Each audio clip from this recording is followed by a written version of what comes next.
Je viens de recevoir ce colis et ça va être l'occasion aujourd'hui de parler un petit peu de drones, parce que les drones, je m'y mets depuis peu. En fait, jusqu'à il n'y a pas si longtemps, j'étais persuadé que sans être télépilote, donc sans avoir la formation, la certification, le machin et tout pour les drones, je n'avais pas le droit d'utiliser un drone de manière professionnelle, donc pour faire des images pour des clients ou même pour mes vidéos YouTube de manière légale, on va dire. Et en fait, je me suis trompé. Récemment, j'ai découvert qu'il y a un truc qu'on appelle la catégorie ouverte. Je vais pas rentrer trop dans les détails, mais ça permet déjà de faire pas mal de choses. Et en fait, il faut savoir que l'utilisation d'un drone, c'est quand même vachement réglementé. Donc tout le monde fait un petit peu tout et n'importe quoi. Moi, j'aime bien quand même me conformer un petit peu à la chose. Et donc on a le droit à certains poids de drone, on peut faire certaines choses, on peut voler à certains endroits.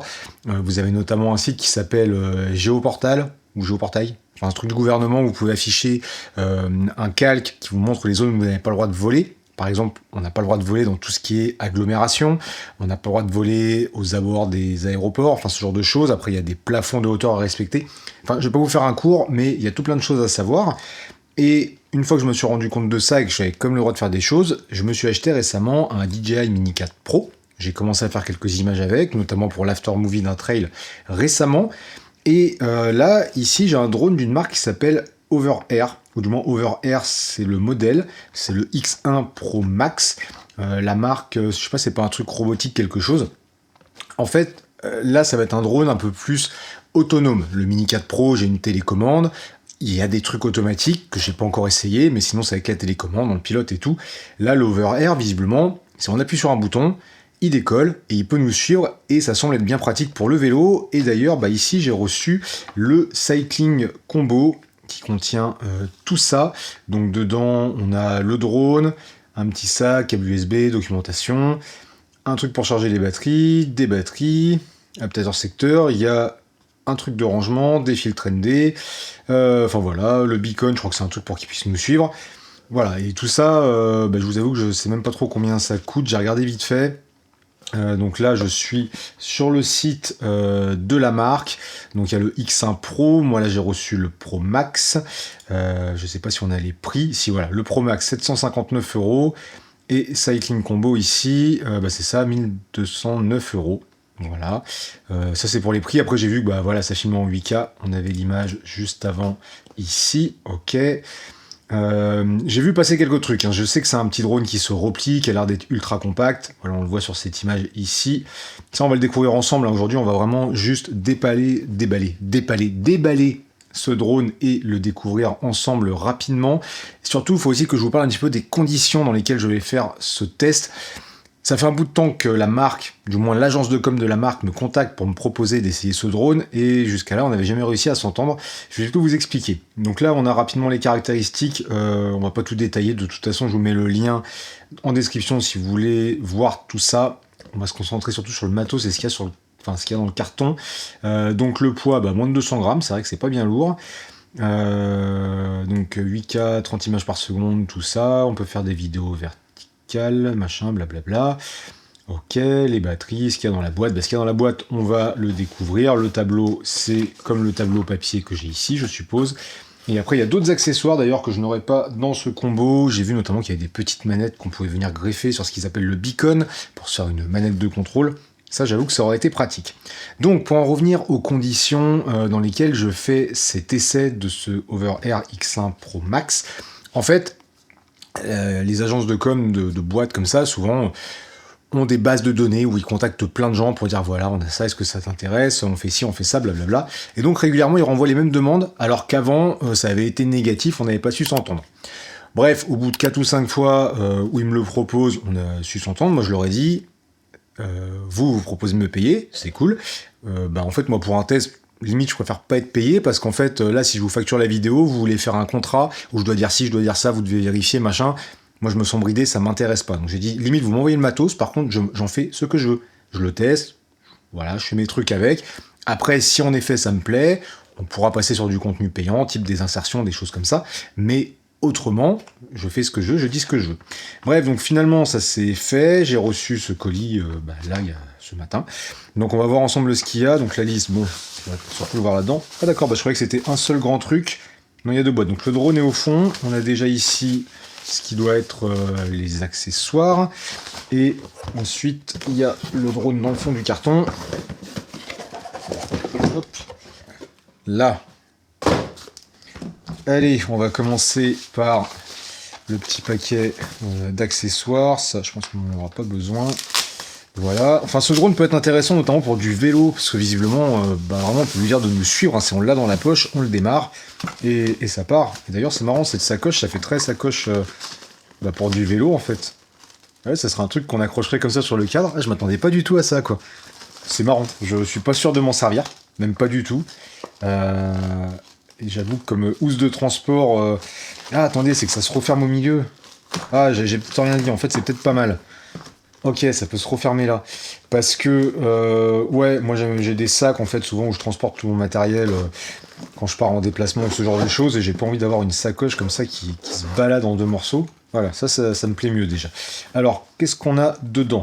Bon, déjà, niveau qualité, ouais, ça a pas l'air trop mal. Fermeture un petit peu étanche. Truc enduit. Ok, ça a pas l'air mal. Et bon, on aura une sangle qu'on pourra accrocher, petite poignée. Bon, ok, allez. Première poche. Hop. Power adapter. Bon, bah ça c'est le chargeur. On va le regarder, mais je suis pas sûr que ce soit le truc le plus intéressant. Hein. Ok, c'est un chargeur. Il est lourd. Il a un port USB-C. Très bien.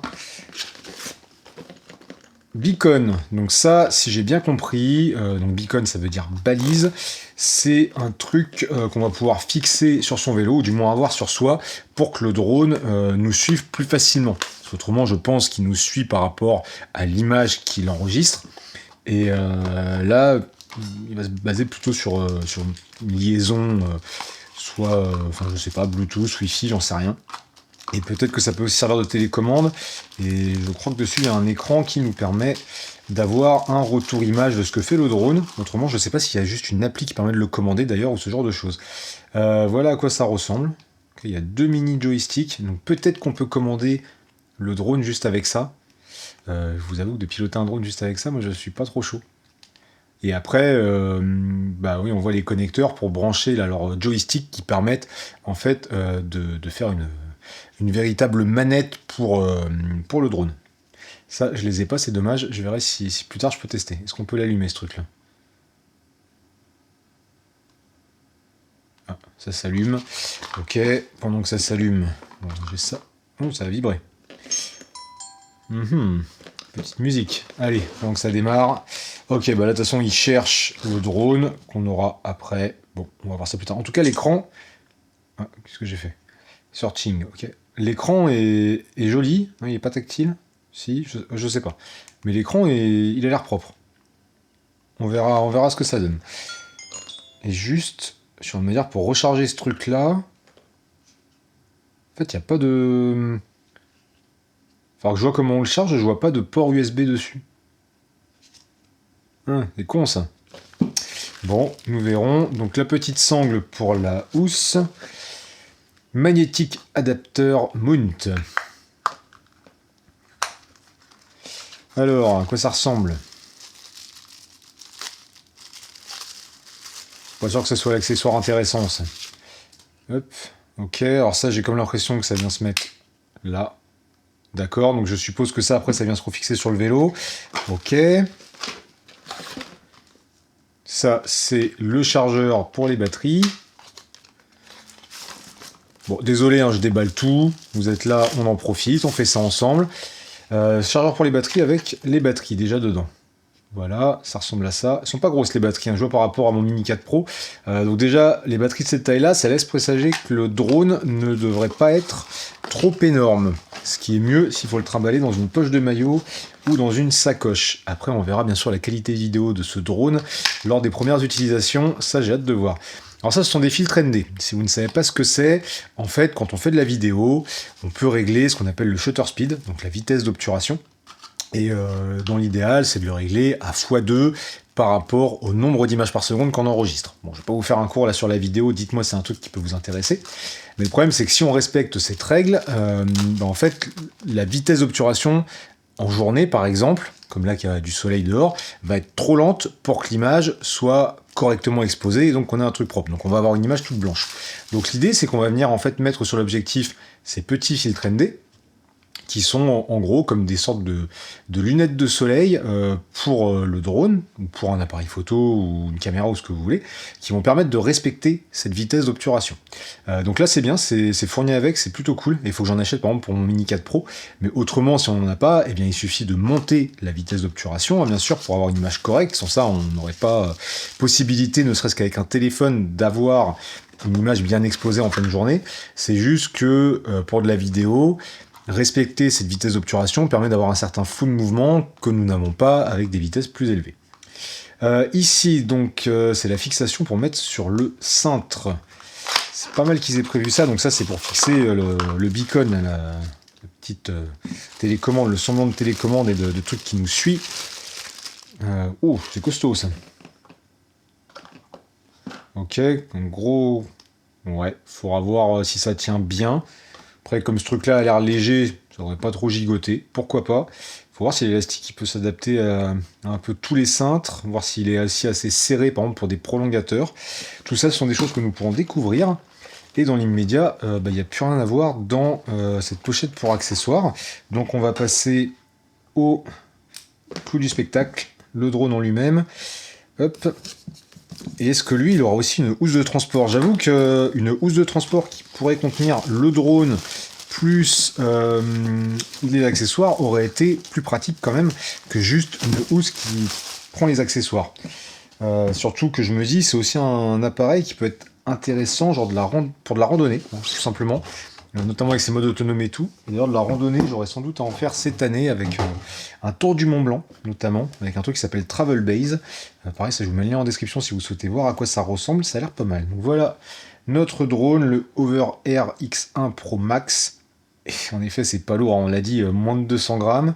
Donc là, c'est sympa, les pales, enfin les hélices sont dans ces espèces de cages, ce qui fait qu'il doit être très solide. Ah, il se replie, voilà, une fois plié, ça prend ça comme taille.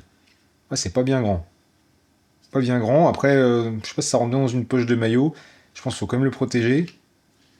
C'est bien foutu. Ça a l'air d'être... Ah oui, il y a un petit aimant ici là pour que ça tienne. Ok. Donc on a la batterie. Là. Ok. Port USB-C et le slot pour une carte mémoire. Parce que bien sûr, il faut lui mettre une carte mémoire. Je sais pas si y a une mémoire interne. Il faudra que je regarde. Ok. Ça, ce sera pour l'allumer. Qu'est-ce qu'on a d'autre dans la boîte avant de jouer un peu plus avec lui? En tout cas, la boîte est jolie et bien faite, quoi. Mais bon, elle est grosse pour au final pas grand-chose, puisque là, il n'y a plus rien d'autre. Please read before your first flight. Ok, donc pareil, je vous parlais un peu de réglementation pour les drones. Pensez à un truc, c'est que dans la réglementation, ils disent bien que l'espace aérien commence au sol. Donc les endroits qui sont rouges, normalement, il n'y a pas le droit de voler, même en étant à hauteur d'homme. C'est très con, mais c'est comme ça. Et pareil, normalement, il faut coller sur son drone une étiquette avec son nom, son numéro d'enregistrement, parce qu'il faut s'enregistrer en fait sur un portail qui s'appelle Alpha Tango. C'est gratuit, hein, il y a une formation gratuite aussi qu'on peut faire ou pas pour la catégorie ouverte et tout ça. Et après, normalement, il faut coller une étiquette avec son numéro d'enregistrement, qui est pire qu'une clé Wi-Fi. Et un petit peu ses coordonnées, notamment si le drone se crache ou ce genre de choses. Voilà, donc il y a pas mal de choses à savoir. Bon, ça, ils expliquent un peu comment ça fonctionne. Ici, il y a... C'est marqué... Vas-y, tombe, toi. C'est marqué info. D'accord, c'est marqué info pour les trucs qu'on a. Ah, c'est marrant, ce sont des autocollants pour décorer le drone. Vous voyez, c'est marqué R et L, donc right et left. Et je pense que ça vient se mettre sur le côté ici. Ça, c'est marrant. On peut personnaliser son drone avec les petits autocollants qu'il donne. Ah, et puis il y a la dose. Attendez, c'est tout pour le drone, ça? J'ai qu'un seul drone dans la boîte. Il y en a combien, là? Oh, il y a encore d'autres modèles. D'accord, mais il y a de quoi...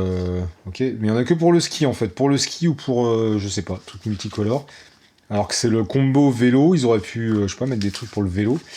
Guide de démarrage rapide. Ok, donc là, il y a toute la paperasse. Je regarderai un petit peu comment ça fonctionne, parce que sachant que, probablement, il faut juste appuyer sur le bouton pour le lancer. Je sais pas si on peut commander grand chose, il y a des mouvements prédéfinis pour le suivi et tout. Enfin vraiment j'ai hâte de découvrir tout ça. Ici, ça semble être le petit étui de transport avec, je sais pas ce que c'est ça. Try to tear it or break it. Hyper élastique matériel.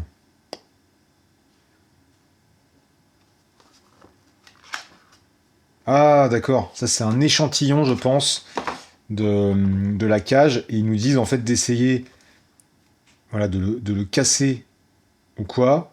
C'est pour nous montrer, en fait, que euh, le matériel, enfin, le matériau utilisé pour la cage et la fabrication est genre indestructible. En effet, putain, c'est hyper flexible. Bon, à mon avis, si je l'attaque avec des outils ou vraiment comme un bourrin, je vais finir par l'avoir, mais ça veut dire que c'est bien protégé au niveau des hélices. Ça, c'est bien. Ça, déjà, c'est une bonne chose. Et après, le petit pochon de transport, bon, bah, il a rien de... hein, voilà. Vous m'avez compris. Donc, ouais, c'est très, très con, mais ça, en fait, il faudrait pouvoir réussir à le rentrer là et que les accessoires rentrent de l'autre côté. Ce qui, au final, peut être le cas, puisqu'on ne se trimballe pas forcément avec le chargeur secteur et tout le temps. Mais bon, ça mérite quand même d'une boîte peut-être plus grosse pour tout avoir. Et ici, nous n'avons, je pense, qu'un câble USB-C. Voilà, rien d'extraordinaire. Eh bien, écoutez, il va falloir maintenant que je vois comment fonctionne notre petit Over Air X1 Pro Max. Franchement, j'ai hâte de l'emmener là à vélo, de faire un essai, voir comment il me suit. Vous voulez qu'on essaye quand même vite fait, voir comment ça marche? Avec un peu de chance, il va pas décoller dans la caméra au-dessus, là. Je pense que pour l'allumer, on reste appuyé là, non? Loupé. Il est peut-être même pas chargé, en fait. Ah, tiens, il y a une caméra derrière. Bon, je suppose que ce sont des capteurs pour éviter les obstacles. On en a là aussi. Non, c'est intéressant. Après, il faut voir dans l'usage vraiment ce qu'on peut en faire. Si c'est juste avoir ça pour faire des petites vidéos à la con, je suis pas sûr que l'investissement vaille le coup. Maintenant, pour une utilisation un peu concrète, pourquoi pas. Bon, bah écoutez, je vais voir comment ça démarre tranquillement. Et puis, bah, je vous retrouve dans une très prochaine vidéo avec les premiers vols et les premières images. Ciao!